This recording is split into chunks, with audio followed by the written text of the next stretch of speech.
Greetings, fellows in time and space with your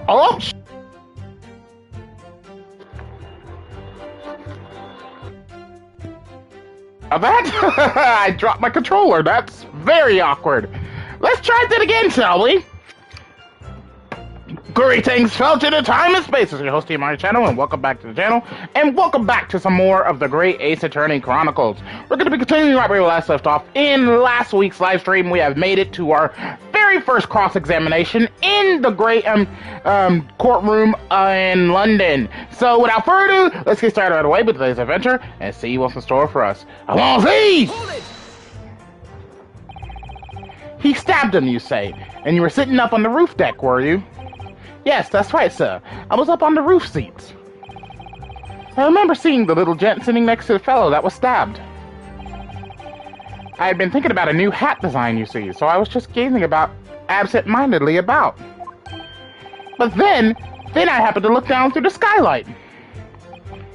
It was sticking right out from his belly, that huge great knife. A grim sight indeed. That didn't help me at all. The jury looked like they're even more convinced my client did it than they were before. That appears to have made everyone even more dubious that Mr. McGilded is telling the truth. If only we had some evidence to counter their suspicions. Mr. First. Oh, yes, sir. Is this the knife you saw? Oh, good grief, yes, that's it. The very one, sir. Is that... Yes, counsel. This is the blade that was driven into the victim's belly like a stake through the heart.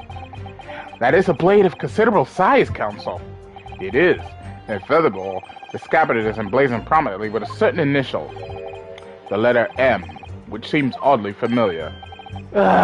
Please, no. M, for Magnus perhaps, or McGilded possibly. Take your pick. It seems this particular big name in London made a magnificent mistake. Objection.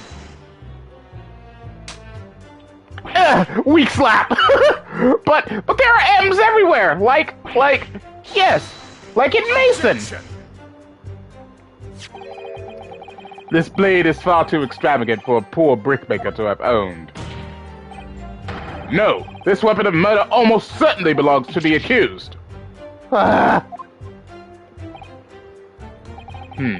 Not conclusive, but certainly compelling, counsel. The murder weapon has been entered into the court record. No! No! Please don't vote guilty on me, please. Please don't vote guilty on me, no. My lord, if you'll forgive the interruption. Juror number 2. Go on. Mr. McGilded is a pillar of society and a gentleman, and a gentleman's word should be sacrosanct. However... Oh, boy. Those of us as serious know we must accept hard truths. Wait! What are you about to do?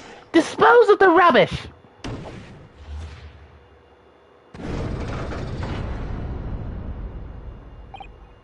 No! I don't wish to cause offense, but I do like to eradicate all traces of filth and grime. Oh, God. The typewriter lady even wants me out. I have painstakingly typed every word uttered here today and cross-referenced all the facts. As such, I am now in a position to draw the only logical conclusion.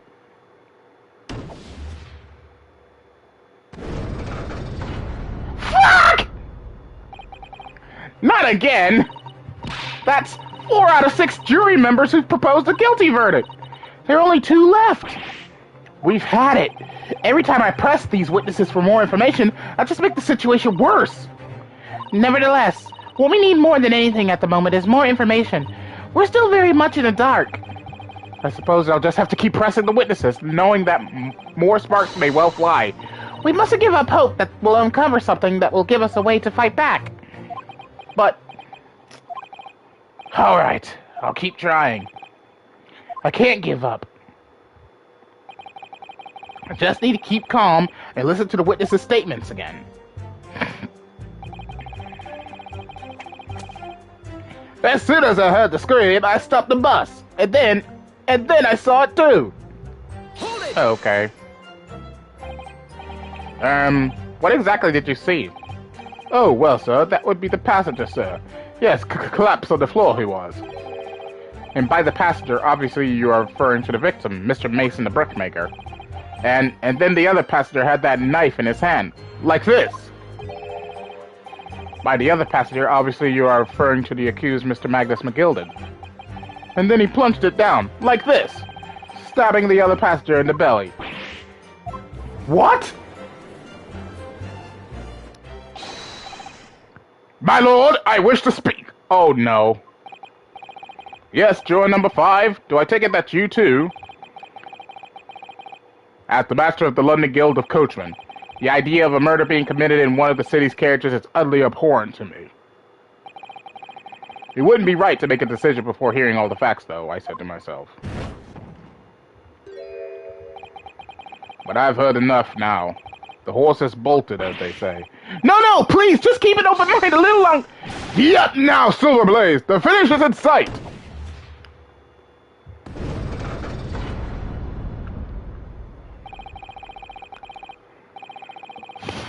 Beppo is a long-standing member of the guild, and I trust what the man says. Oh, thank you, sir. You're too kind, sir. This is too unkind, sir. Which now means that 5 jurors agreed to condemn this man.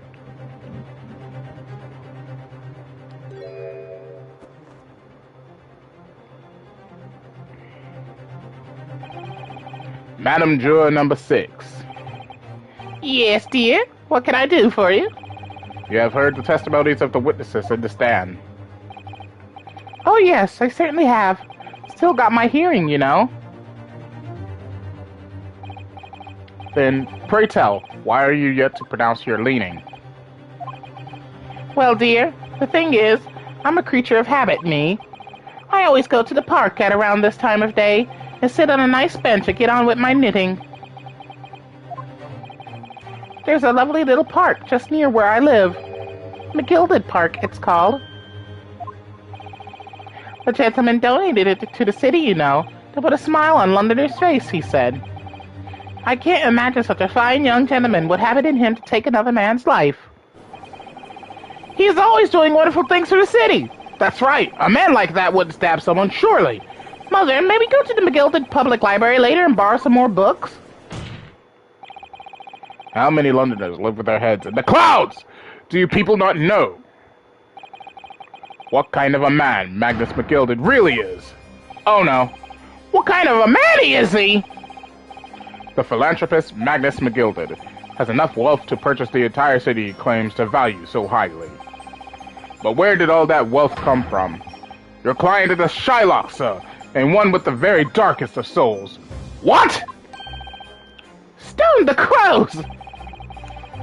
McGilded lends money at extortionate rates of interest, so his victims have no hope of repaying him. When they default, he takes possession of everything they own. He is a vulture that preys on the weak. I've never heard any mention of that before. Your faculties haven't deserted you, I'm sure, madam. So has this thought not crossed your mind? Would a man wealthy enough to buy London in its entirety not have a carriage of his own? Crap! He's got a point there!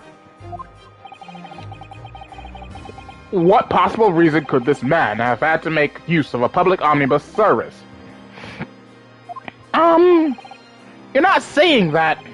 The victim, a poor brickmaker, had next to nothing to his name save considerable financial liability. It will come as no surprise that his creditor was the accused, Magnus McGilded. But let it also be known that the very day Mr. Mason was killed was the final repayment date for his debts. Good gracious! The brickmaker was destitute. He had lost his house. He had not a shilling with which to repay his debts. And in the end, this pitiful soul had the very last thing he owned taken from him. His life.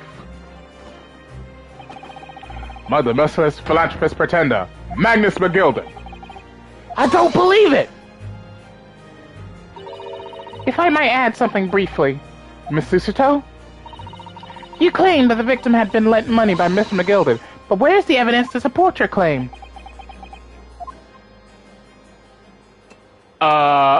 He's got wine? Where did he get that from? pray forgive the discourtesy of filling my hallowed chalice in a court of law. Aha! There it is! Lord Van Zeek's hallowed chalice! How can this be considered acceptable? But I find myself in unexpectedly good humor. I had heard ladies from the Far East could show great courage, but I didn't expect to experience it myself. Ah! As judicial assistant to the defense, I am simply doing my job. What a pity that your display of courage is in vain. This is the debtor's ledger, which details all monies loaned by the accused. You will find the victim's name clearly recorded inside. Oh. Allow me to present this ledger as evidence. And pray forgive the discourtesy of raising my chalice in a toast to the enigmatic East at the same time. A marvelous toast, counsel. I will gladly accept this new evidence. Fuck! I'm so screwed! Ah, yes, 20 guineas. The victim owed a considerable sum, and the accused made quite certain he had ample recompense. Well, it would seem I've had the wool pulled over my eyes. Regrettably, madam, that is the modus operandi of the accused.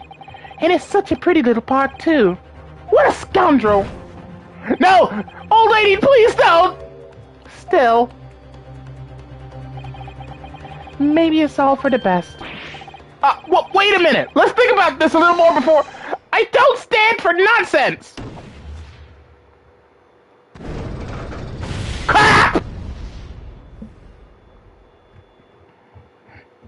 A couple of frames dropped when that flame exploded. That was it. The last juror's decision.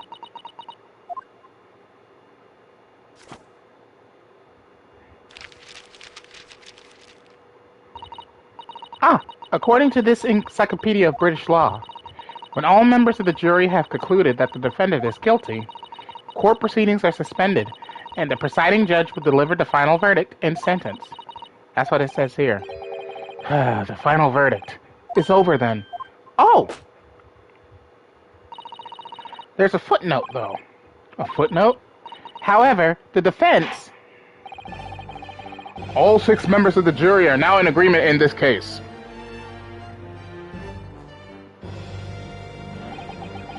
Allow me to convey my respect for your swift and righteous decision.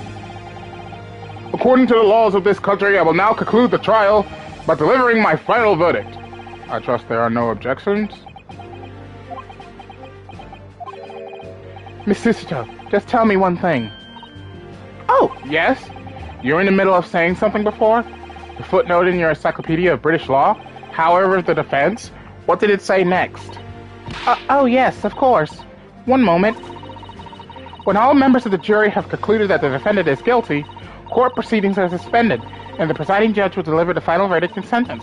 Then the footnote says, however, the defense has the right to demand a examination of the jurors at this point. A summation examination? A summation examination. From which century has that tome you have there been resurrected? Judging from the binding, I would say that book is at least 50 years old. Any modern text on British law wouldn't even give such an antiquated procedure a mention. It's a relic, long forgotten, and certainly no longer practiced. So you're out of luck. Oh. What even is it, Miss Susato? This so-called summation examination. Oh, one moment, and I'll read about it. You would demand the right to a procedure before you even understand what it entails? Typical Nipponese. Alright, Mr. Naruhodo, I think I understand. It seems that under this procedure, we would be able to appeal to the members of the jury. To do what, exactly? Appeal to them to change their leaning and reverse their decisions. And it says here that, if successful, the proceedings of the trial must be resumed. Make them reverse their decisions. Yes, in times gone by, barristers would use a summation examination to attempt to influence the jury's decision. But that procedure became something of a formality with no practical benefit, really. So it rather fell out of use. Well, it's about to get used now! I wonder why. Because it was devoid of purpose. Changing just one member of the jury's mind would be hard enough, let alone several. No self-respecting defense barrister would even assert his right to try in this day and age. Still, I don't see any mention of the procedure actually being formally revoked. What are you suggesting? I'm suggesting that although it may be antiquated and largely forgotten, it isn't yet extinct. What do you think, Mr. Naruto?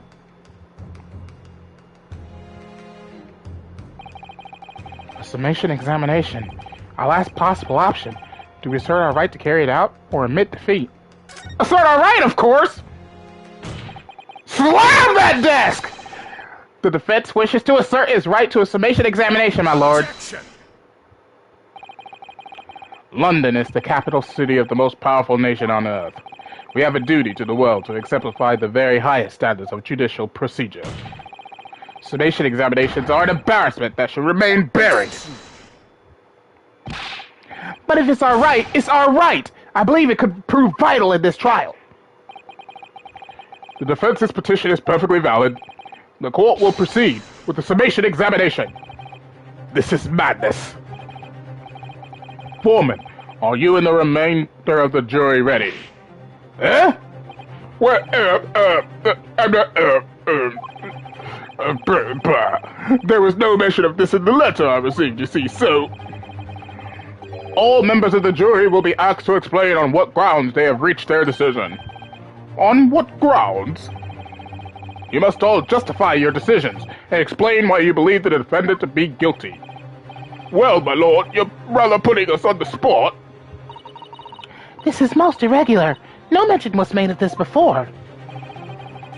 I don't really hold with all this justifying talk. And she's typing away like a mad woman! That seems to have thrown the jurors off. It seems none of them have experienced this before. All right, then. The summation examination. A defense procedure no practicing lawyer has attempted for years, is it? Well, just maybe. It might be the opportunity we've been looking for to turn this trial around.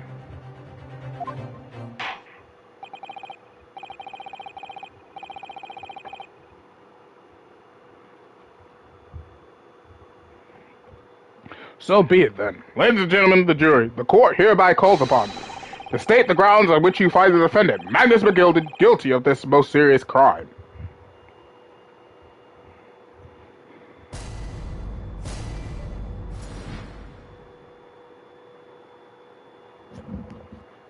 The juror's contentions. There was no one else inside the carriage at the time, so it has to have been him. I trust the driver. He has an excellent memory, it seems. 4 passengers with fares totaling 20 pence. He stuck the chap next to him, just like this. Brazen, I must say. Absolutely brazen. Why do you have a knife in a court, dude? I have simply typed and collated all the statements made thus far and drawn the logical conclusion. You can trust the guild. Fair fares is our motto. We haven't raised prices above 4 pence for years. 4 pence? Wait a minute. 4 pence? And there's 4 passengers. 4, 8, 12, 6. That should be only 16. If there was 5 passengers, it would be 20. If I'm getting my math correct.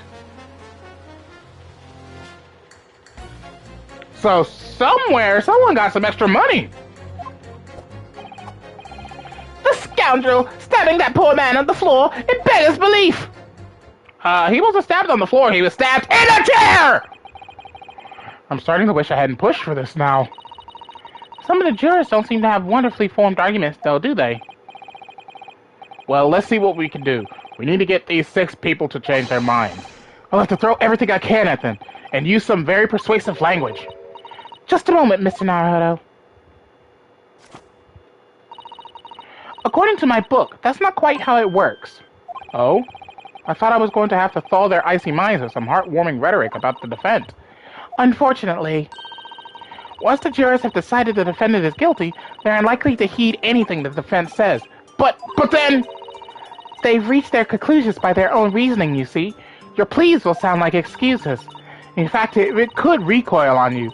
The more you try to persuade them, the more entrenched they may become. Then what on earth am I supposed to do? Oh dear, I'm just citing what I've read about British law, Mr. Naruto. Right, I'm sorry. Do you have any idea how to make this work then?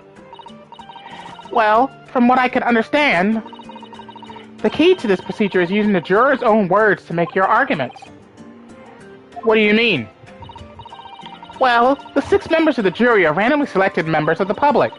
They may appear to present a united front, but the truth is, they are complete strangers who just happen to find themselves here in the courtroom together. And that's the way to break them down, you mean? Yes, exactly.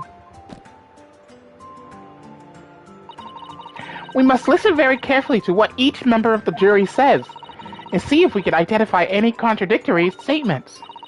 If we can, we then contrast the statements and pit the corresponding jurors against each other. I see. So it's contradictions in what 2 or more jurors say that we're looking for. In a way, then, this is similar to a regular cross-examination. Oh, yes, I suppose you're right. Find contradictions in their statements, and pit the jurors against one another to break them down. All right, I might be able to pull this off. No, that's not right. Clap them cheeks! Oh yeah! I have to pull this off! Can we start proceedings, counsel? I would ask you to take the stand for this. I'm expecting a clear and concise rebuttal. Yes, my lord!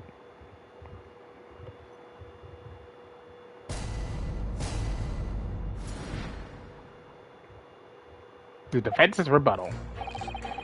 Okay, I already have a clear idea which was to choose first.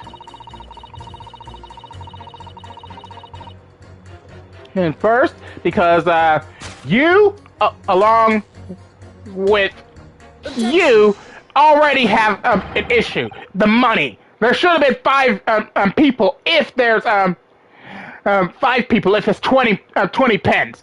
But there's only 4, so there should be 16. They do? Explain yourself, counsel. Me? Oh dear, what have I said? I swear Silver Blaze's maiden name. I haven't the first idea what you're talking about. According to the group testimony we've heard so far, there were 4 passengers on the omnibus on the night in question. And according to the coachman, Mr. Beppo, he took 20 pence in fares. Quite right. I have those precise details typed neatly here in front of me. And juror number 5 also told us the following. The fare for the omnibus is always 4 pence. That it is. A fair, convenient, single price. There's the way London's carriages should be operated. But that doesn't add up at all.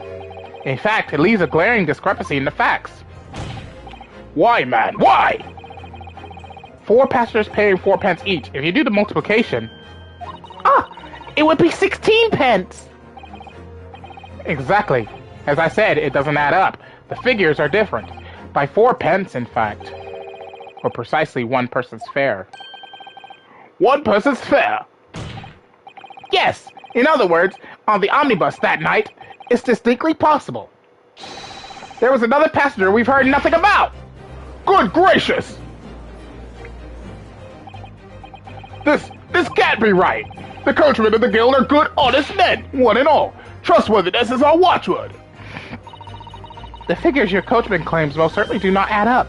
Your watchword, good sir, is a fallacy! I beg your pardon! Mr. Guildmaster, I think you ought to consider that if this trial were to end now, the news will surely spread all over London. The news that one of your coachmen tried to hide the fact that he let nefarious characters ride his omnibus. Alright then, how do I make it so this miserable trial doesn't end, Well, according to my book here, you simply launch a ball of fire onto the innocent side of the set of scales. Now hold your horses there, coachman. We were all in agreement. Why do you have to go and... Wait till I get my hands on you, Beppo!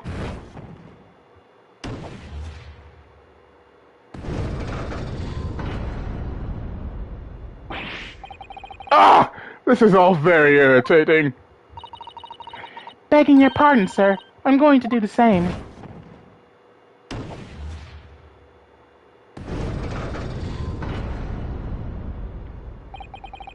For the love of Mike! Not you as well! A penny can be the difference between a smile and a tear, after all. I certainly can't put my trust to someone who doesn't follow my exacting standards in financial matters. Oh, really? I, for one, think it's only proper that we hear from the witnesses again. Oh, well done, Mr. Naruhodo! You did it! If we can manage to change 2 more jurors' minds, we can force the trial to continue. 2 more. Actually, there is something else that's bothering me about a couple of their assertions. And that's where you must strike next. So I need to pit 2 more jurors against each other. It shows there's another contradiction in their assertions. And I know exactly who they are. It's the 2 people showing how he got stabbed. Exactly. You can do it.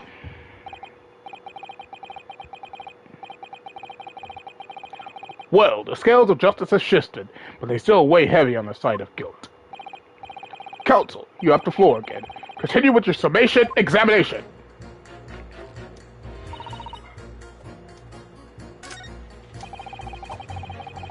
It's you and you. Objection.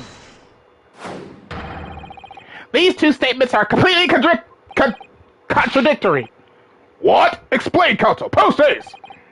Oh, dearie me. I was only knitting a jumper for my other half. What is all this claptrap? What does contradictory even mean, I ask you? We've heard from more than one witness that they allegedly saw the actual moment when the defendant stabbed the victim. Now, out of curiosity, juror number 3. What? Can't you see I'm busy here? How would you say the defendant stabbed the victim? What sort of motion was it? Ha! Want to test me, do you? It was like this. Struck the fellow next to him without even getting up, just like the prime banker said. Yes, that was Mr. Fairplay's testimony. Quite true. Now then, juror number 6. Oh, is that me, is it? What can I do for you, young man? How would you say the defendant stabbed the victim, madam? Oh, well, dear, as far as I understand it, it was like this. He stabbed the poor man after he collapsed to the floor. The coachman said so. Now don't move. Take a look at these 2 jurors. He stuck the fellow next to him without even getting up. And he stabbed the poor man after he collapsed to the floor.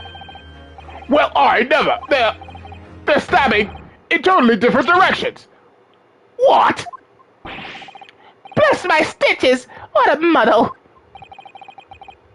What this tells us is that there's a strong possibility one of the witnesses isn't telling the truth. Oh, but why? Why the dickens would they lie? I don't know that yet, but what I do know is that if the trial ends at this point, we may never find out. We may never know the real truth. Ladies and gentlemen of the jury, can you really let that happen in all good conscience? Lies, you say? Oh, dearie me. I can't abide people telling lies.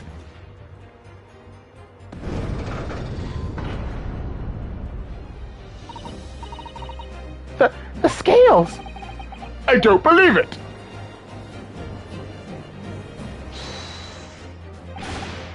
Wait! Now hear this, my fellow jurors. I warn you, I cannot listen to this man. Look at him in his black suit. He's clearly some devious Eastern sorcerer using magic on us all. If I could use magic, do you really think I'd be putting myself through all this? Answer me this, Dark Jinx. Huh? Me? What exactly is the problem? What of it if 2 witnesses have slightly different recollections of events? What of it?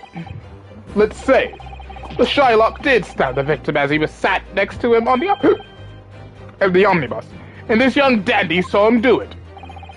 And now let's say the victim collapsed on the floor, and then the Shylock stabbed him again, and this old lady saw him do it. Well, what's to say it didn't happen like that? Who are you calling a dandy, sir? Why, I should take this knife to you. What are you calling old? Why, I should take this needle to you. Ugh, they're ready to kill each other now.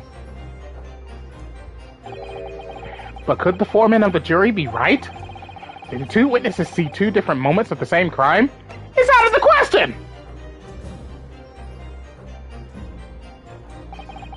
Unfortunately, Mr. Foreman. What is it, you Doc Jakes? Come on, out with it! What you're suggesting is impossible! It's out of the question! What are you talking about, man? How could you possibly say that? You do realize that I'm only doing my job. As foreman of the jury, I have a responsibility to steer everyone in the right direction. So where's your evidence, man? That's what we want to see. I say the two witnesses saw two different moments of the same crime. If you say that's out of the question, show me some proof. It looks like the only way I'm going to convince him is to present him with something he can't dismiss. Some irrefutable hard evidence. As you wish. What? I'll give you the proof. It's out of the question that the two witnesses saw two different moments of the same crime, as proven by the autopsy report, because it was a single stab wound! Take that! This is the victim's autopsy report. According to what's written here, Mr. Mason was stabbed in the abdomen. Only once. Only once? It's quite simple. The victim was stabbed precisely one time, which means these witnesses can't possibly have seen it happen two different times. All right, I concede defeat.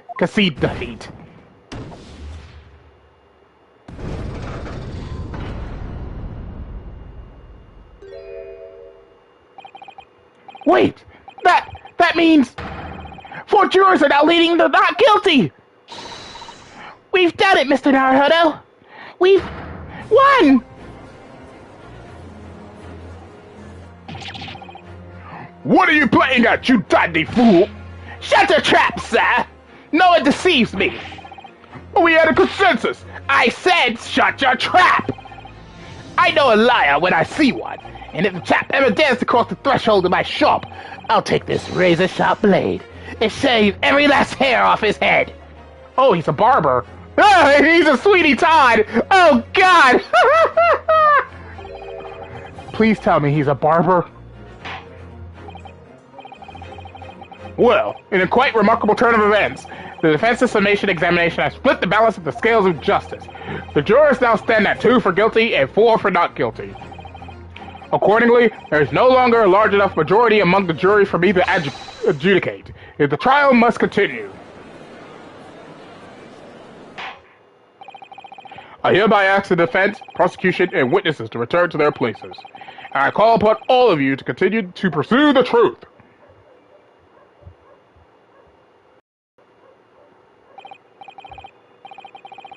So, Lord Van Zeeks, continue to substantiate the case for the prosecution, if you please. He has his wine again!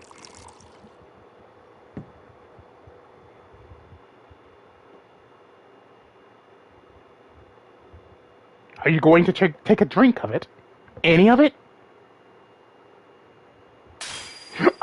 He broke it!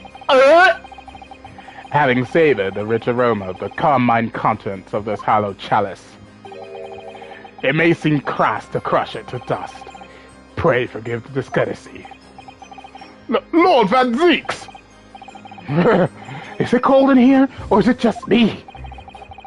As your antiquated tone no doubt says, the prosecution may not speak during a summation examination, so I honor the deathly silence and listen to the charade. It seems I overestimated the intelligence of the jury. Well, no matter. There is nothing so hard to prove as a self-evident truth, it would seem. No, and why else will we grace the courtroom with our presence after all? So, let us proceed to the next round of battle. Oh, the cape is coming off! Bring forth the witnesses once more.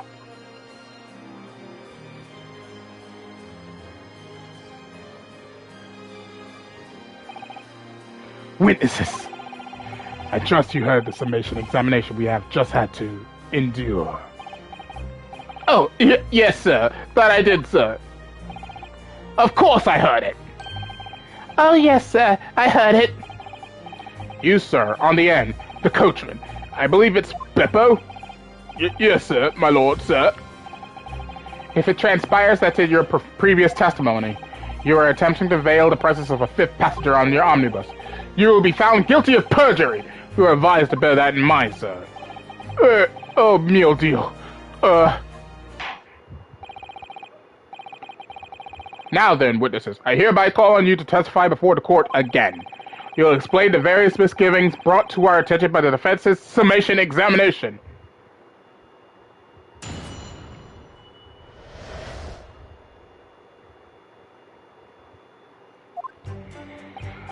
Alright, I only carried 4 passengers that night. I swear it. Well, I, for one, I was told I had to pay 5 pence for the bus. He fiddled us with the fare, he did. And then I saw that blood-cuddling sight as well. It's all too much. I tell you, I saw McGilda stabbing that man.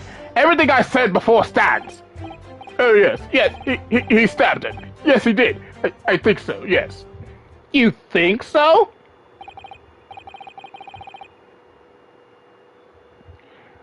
Counsel, make sense of this for me, please. The phantom fifth passenger conjured into existence by my learned Eastern friend never existed. The confusion has arisen from the coachman's sly little cousinage. Beppo, explain yourself! To tell beside, Guildmaster. The guild's fare is 4 pence across the board. You know that. Am I to understand that you've been overcharging our passengers by a penny a fare? It's so cold, and the last run of the day is always half empty. You have been dishonest, coachman. I'm sorry. You're a disgrace, Beppo. A disgrace. And your selfish actions have brought dishonor on the entire guild. If I may, sir, I had to pay 10 pence on the bus just last week. What? 4 passengers at 5 pence each is, yes, 20 pence. I've done the arithmetic 10 times already, but I just can't make the result come out differently. Note that figures. Well, it would appear that one of the aforementioned misgivings has already been explained. So, counsel for the defense, your cross-examination, if you please. Yes. Take a quick sip of my drink. Nice and cold. We've already had the pleasure of a protracted summation examination today. I see you intend to continue the parlor games. Absolutely.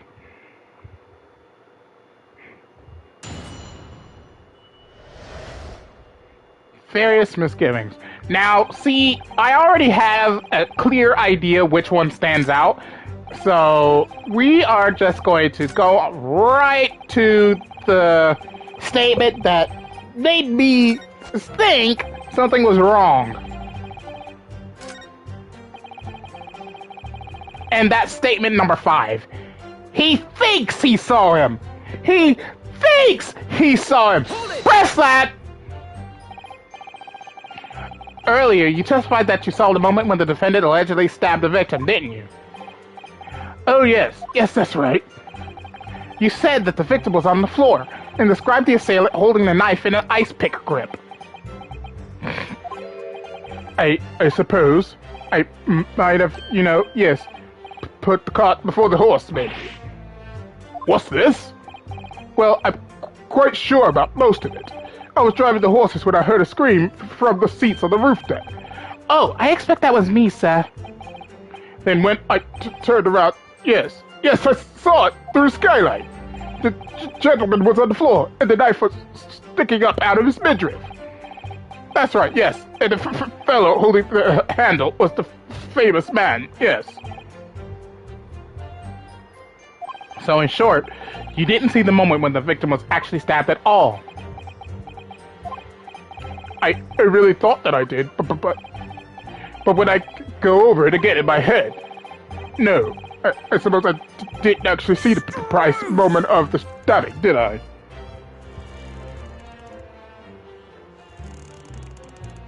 Hello.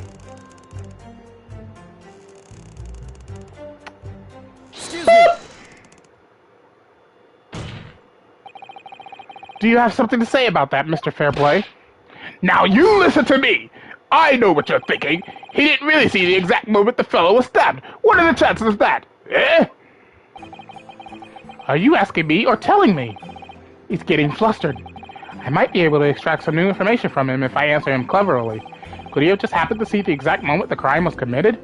No chance! Well, it is a little hard to believe, certainly. Unless you spend your time peeping through a skylight on the top of an omnibus, that is. Peeping! I'm a respectable city banker, I have you know. And I know what I saw. I remember it as clear as a Ballarat day. It was a grim scene, I don't mind telling you. Thank you, Mr. Fairplay. Oh, excuse me if I was getting a little hot under the collar there, my lord. I would ask you to supplement your testimony with a clear statement about what exactly you saw. Oh, I could do that all right. I'll tell you just how grim it was. Do you think I'd forget the sight of those blood-soaked hands after the butcher stabbed that man? Blood-soaked? Hold it! Hold it! Hold it! Hold it! Blood-soaked! There's hardly anything on these gloves! Blood-soaked hands? Well, I admit that soaked might be laying it on a little thick, but... But anyway, there was definitely blood all over them. Both of them were covered in it. Well, I'm very sorry to disagree, Mr. Fairplay, but that's more than a little peculiar. What? Here are the gloves worn by the defendant, Mr. McGilded, on the night in question. Oh, yes, right. And there certainly does appear to be a sizable dark color stain there. But, as I'm sure you could clearly see, is only on the right-hand glove. Ah! In short, Mr. Fairplay, your testimony is inconsistent! Ah! But, no! That can't be right! So you're the liar here, then? Ah! That's right! You were quite clear about it! You said, it was both hands!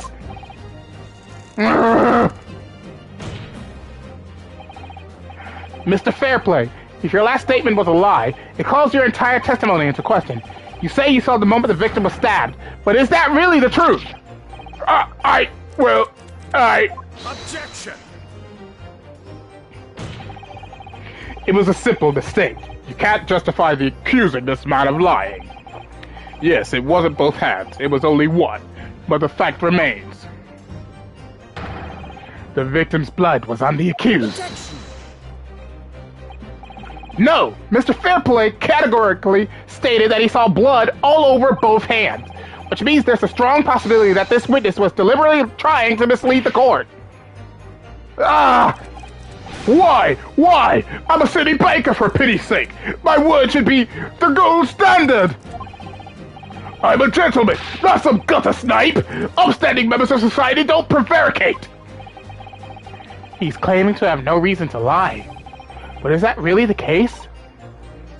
Mr. Naruhodo, if we had some evidence to explain why Mr. Fairplay might be lying, it could turn the tide in this trial completely, and I think I know exactly what it is. Something to show this man has compelling reason to lie in his testimony. I think I have something. It's definitely the ledger. He probably owes money to Mr. McGilded. Oh, turn that off. Oh dear, do you really think we ought to look aside? Well, it's not as though we know any of London's gentry personally, isn't it? Apart from our great detective friend, perhaps? Actually, I wonder. I assure you we will not find Mr. Sholmes' name inside! Well, let's see what we find.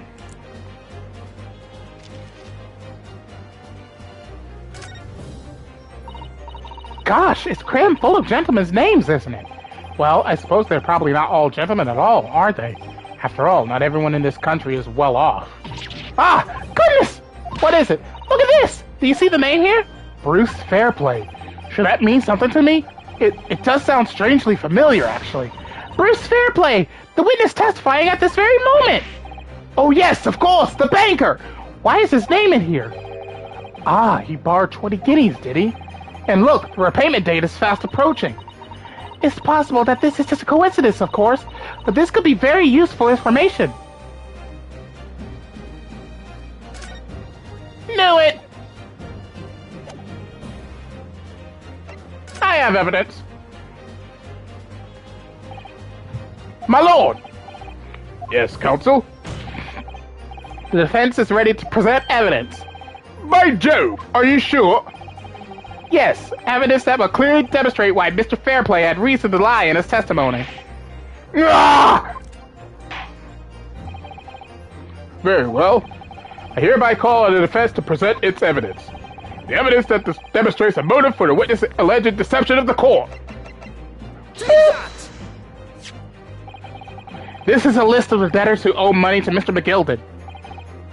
Yes, a list of innocent victims, crippled by the accused extortion. The point is, among the names of these debtors is your name, Mr. Bruce Fairplay. What? Mr. Fairplay, are you currently indebted financially to the accused? Ah, no, well, it's barely worthy of being called a debt. According to this ledger, you owe 20 guineas. Not an inconsiderable sum of money, wouldn't you say? Ah! Well, what of it? Let's suppose Mr. McGilden were to be found guilty of murder. What will become of your debt in that case? These documents state that the loan agreement is forged between two individual parties. Therefore, were the creditor, the defendant here, to be sentenced to a capital punishment, all outstanding debts which were owed to him would be annulled. They would cease to exist. Cease to exist? Mr. Fairplay, is it not the case that you claimed in your testimony to have seen something you never in fact saw, in a devious attempt to annul your debt of 20 guineas to the defendant? Ah!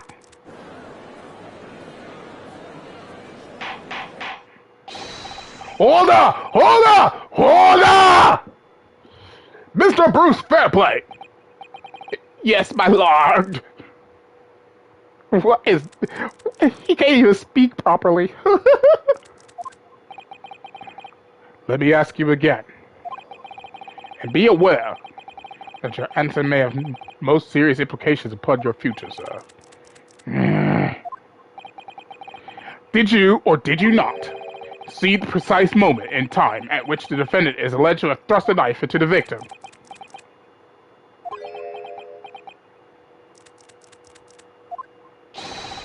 Your silence speaks volumes. You did not tell the truth in your testimony. All right! Now let's not make a melodrama out of this. Perhaps I did overstate the truth a pinch. A pinch? But it makes no difference. I definitely remember seeing blood on McGilden's hands. Both of them. Objection! And yet, only one of the defendant's gloves, which we have here as evidence, is stained. So you keep saying.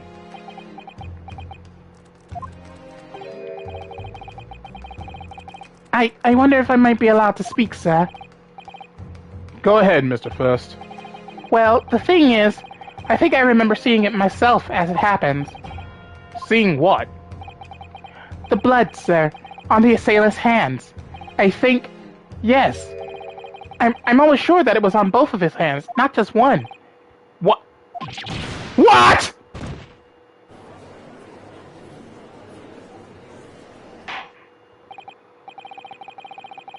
It would appear that we're going to need further testimony from all you witnesses.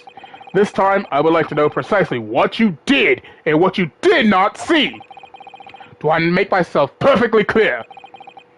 Yikes! Mr. Naruto, this is good news.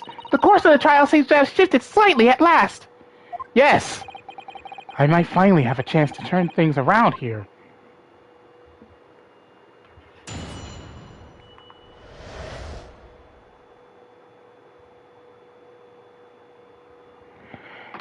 Okay.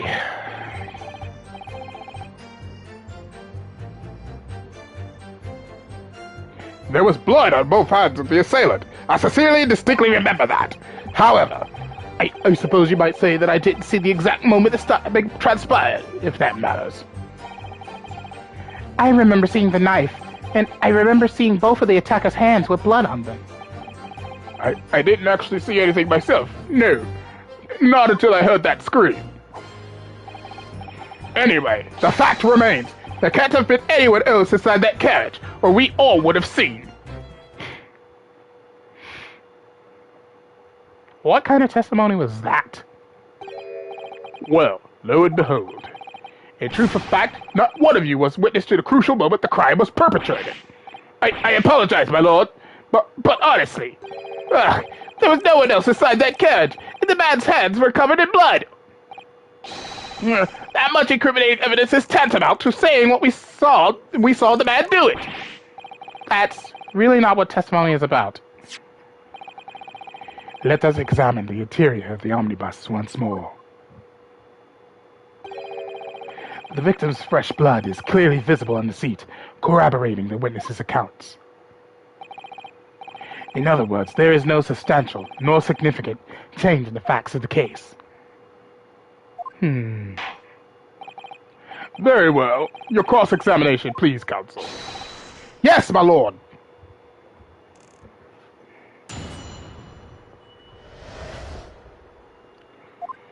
Okay, let me see here.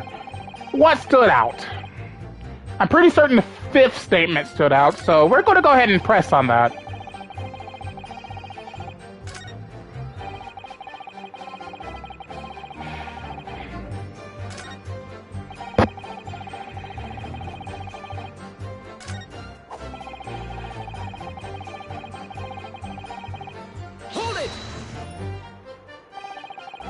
And everything you saw of the incident was through the skylight on the roof of the omnibus. That's right. It was fiercely cold that night, but the glass wasn't frosted over. Oh yes, I remember I was shivering. It was so bitter. Which rather begs the question of why the pair of you were sitting on the roof deck in the first place. Well, I don't know about this young fellow, but I couldn't enter the cabin. Oh, why not? It was locked from the inside. I tried knocking, but no one opened the door. It was locked. That's right, and it's a public bus service for pity's sake. That's not what I call fair play. Yes, I had exactly the same experience. I tried knocking, but the jet inside just gestured at me to clear off. So I had no choice but to climb up to the roof deck and look down longingly in the warm cabin below. Well, I can assure you I wasn't just looking down. I was glaring, long and hard. And that's precisely why I can tell you with absolute confidence. And if there was anyone else at all in that cabin, I would have noticed. Unequivocal, I would say. I'm not sure about these two witnesses. Could they really have seen everything inside the cabin through the skylight? They might not have been able to. Allow me to confirm one thing, Mr. Fairplay. You were riding this omnibus and witnessed the events in the cabin through the skylight in the floor of the upper deck. Is that right? That's right, yes. In that case, there's a portion of the cabin interior that would have been out of sight from you. What? By golly, really? Obviously, at this stage, we can't say for sure. But the possibility cannot be denied that at the time of the incident, there could have been another passenger in the enclosed cabin of the omnibus. Enough hypothetical meandering, my Nipponese friend. The prosecution demands that you substantiate your claims. After all, the scene of the crime is here, in the flesh. Very well, I will uphold the prosecution's demand. You identify the area on this cross-sectional plan of the omnibus. Where exactly in the omnibus are you suggesting that this potential extra passenger could have been situated?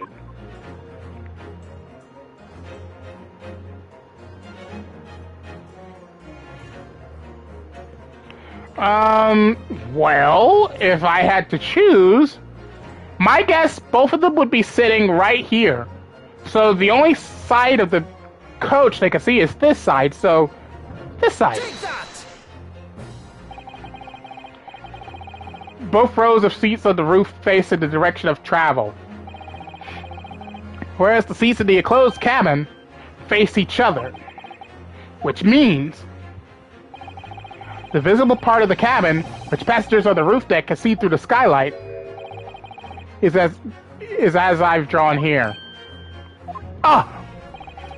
That's right, my lord. As you can see, the seat opposite the one on which the victim and his attacker were sitting is obscured from view. In other words, if someone had been sitting on that seat,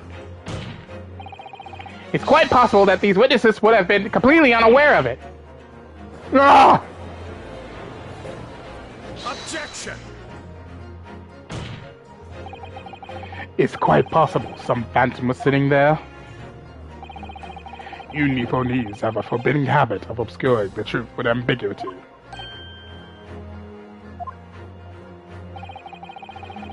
I concur with the prosecution's rejoinder. In the British Court of Law, evidence is paramount. I cannot entertain this conjecture, counsel. That is, unless you're able to put a name to this mysterious passenger to whom you allude. Can you, Mr. Naruhodo? I honestly don't know. Who could it have been? Who could have been in the other seat, which was out of sight for the witnesses on the roof deck? I have an inkling. I understand, my lord. The defense would like to put forward a name. He's got his glass again! You are a fool. That response was a desperate attempt by a man who has no notion of his own limitations. A toast to hard lessons not yet learnt. Let us not delay, counsel. The defense is still to name the passenger in the other seat. Yeah! Slap them cheeks! This could be it. This could be the chance I've been waiting for to turn the trial in my favor. On that night, on the night of the murder, the person occupying the seat in the omnibus cabin that was obscured from view was Mr. McGilden. The passenger in the enclosed cabin that the witness on the roof deck failed to see has to have been Mr. Magnus McGilden. Mr. McGilden? What are you talking about, counsel? That's the name of the defendant. Objection! Oh, he just threw it in the fire! If I desecrate this chamber by smashing my hallowed chalice... oh, dear. Do forgive the discourtesy. Lord Van Zeeks! People talk of those tiny island nations in the Far East as having a learning and culture of their own. But I see they use the terms ill-advisedly. What are you trying to say? Let me explain, in terms that even a student of an artless backwater such as yourself might understand. When the bloody scene unfolded, the victim and his assailant were sitting side by side. Multiple witnesses have attested to the fact. It's the very premise on which this case is built. But that premise may be wrong. What?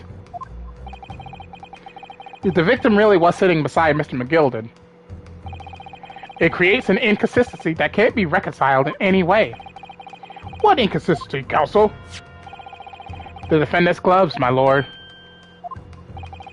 Both witnesses made the same testimony. They claimed that there was blood on both hands of the person sitting next to the victim. Yet we know the truth to be otherwise. Only one glove bears the gory remains. The point is, even in the face of this irrefutable evidence, both witnesses have maintained their stance. Yes, their testimony remains unchanged. Exactly. They both adamantly swear that they clearly remember seeing blood on both hands of the assailant. In short, their memory of events is correct, and their testimony reveals the truth. It was somebody else sitting beside the victim that night, a third party we have yet to identify, and the victim's blood was on that passenger's hands, both of them. And who was this third party? Obviously, the true culprit. Extraordinary!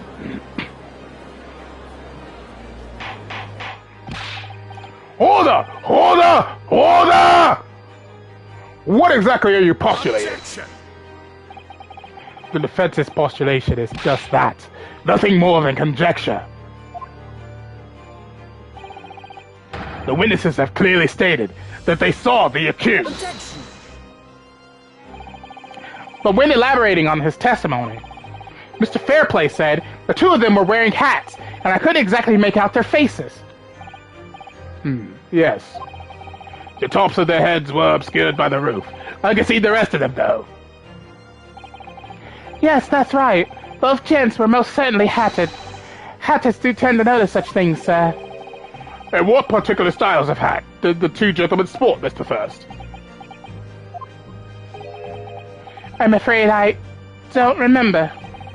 And you call yourself a hatter? The style of the hat makes no difference. There was no passenger in that cabin. How can you be sure? Because if there had been, the accused, Mr. McGilded, would undoubtedly have offered to depose the fact. Unless, that is, you're proposing an even more preposterous explanation. That the accused failed to even notice the presence of the true culprit in the very cabin in which he traveled. Ah!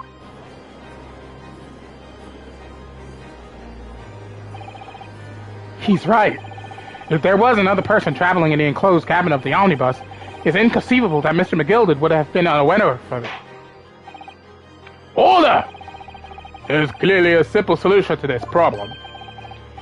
Bring the accused, McGilded, to the stand. Well, what you say, counsel? The prosecution objects, my lord. On what grounds? As a suspect, he will have already made a full statement to the police. But what if there's some reason why he's unable to speak freely? Magnus McGilded is no uneducated ruffian. If it indeed turns out the man has been withholding information, you can be sure it will have been a most deliberate act. Counsel for the defense, what is your opinion? My lord? Should we ask Mr. McGilded to testify, or not? Demand it, clearly.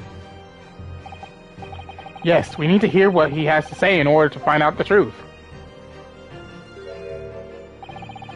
The defense would like to call Mr. McGilded to the stand. In that case, I would like to hear the opinion of the jury. Yes, I need a little more time to consider this. If you ask me, I think we should hear what Mr. McGilded has to say. Get the man out here, I say! It would be utterly illogical not to hear his testimony. When something needs doing, get it done. That's how I run things at the guild. Hearing what the patron of my favorite little park has to say? Oh yes, that would be lovely. Yes, the jury says the man must be heard. Very well. The court will hear the defendant's testimony. Bailiff, show the defendant to the stand at once.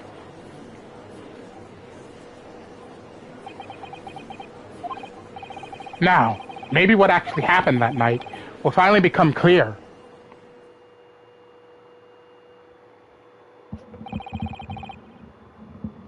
Let proceedings be resumed. Mr. McGilded, have you been listening to the discourse of the day?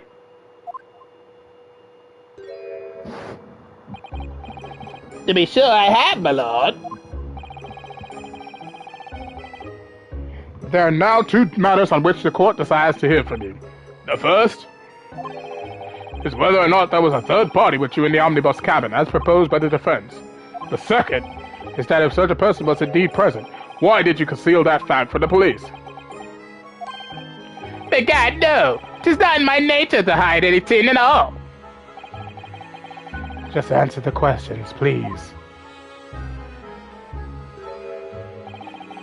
The truth of the matter is, I've been desperate about this all along. Do I tell yous all, or keep me mouth shut? Tell us what, Mr. McGilded? The fine fellow representing me is absolutely right. In the carriage on the night with myself and the other man, there was another passenger. It's true? Aye, and 'twas me who helped the little urchin get away after it all happened. You... What?!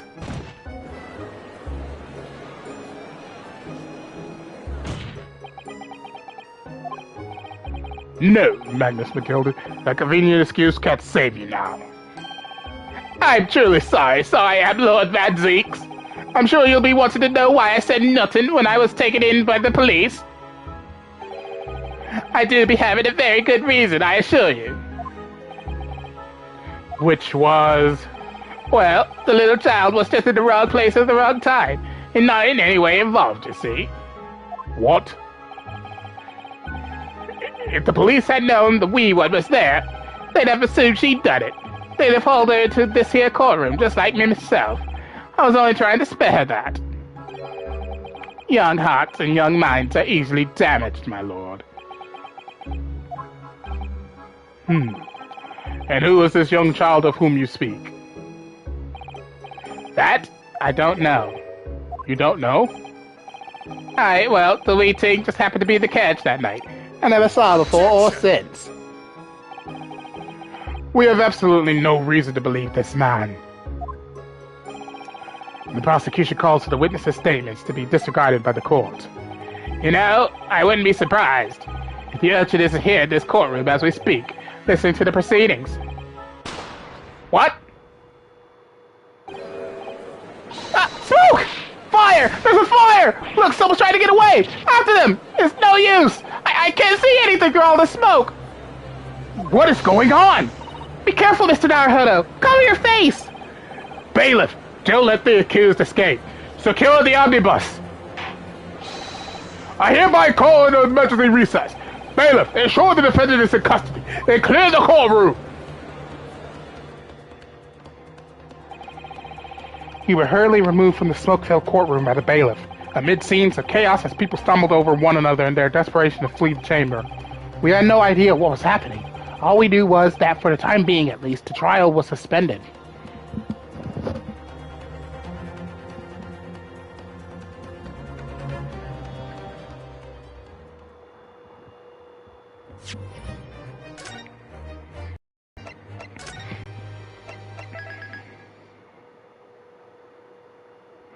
And with that, I shall end the live stream for today. So thank you all for watching. If you enjoyed the live stream, please leave a like. Don't forget to subscribe. Don't forget to check out Mother Roy's page or click a link in the description below to achieve your dream of being Makaka. But a Christian too, you always support it. And of course, if you wish to see a Let's Plays done, you can do so by checking out my playlist section. All my videos are there archived for your viewing entertainment, so you can watch other Let's Plays like Final Fantasy 15, Final Fantasy 7 Remake, God of War, and many, many more. And most importantly, if you wish to be notified whenever I upload a video or live stream to this channel, you can do so by clicking the little bell button next to the subscription button. Thank you all for watching. As always, it's your host, the Mario Shadow, saying along Z, and I'll see you for the next adventure. Goodbye, everyone!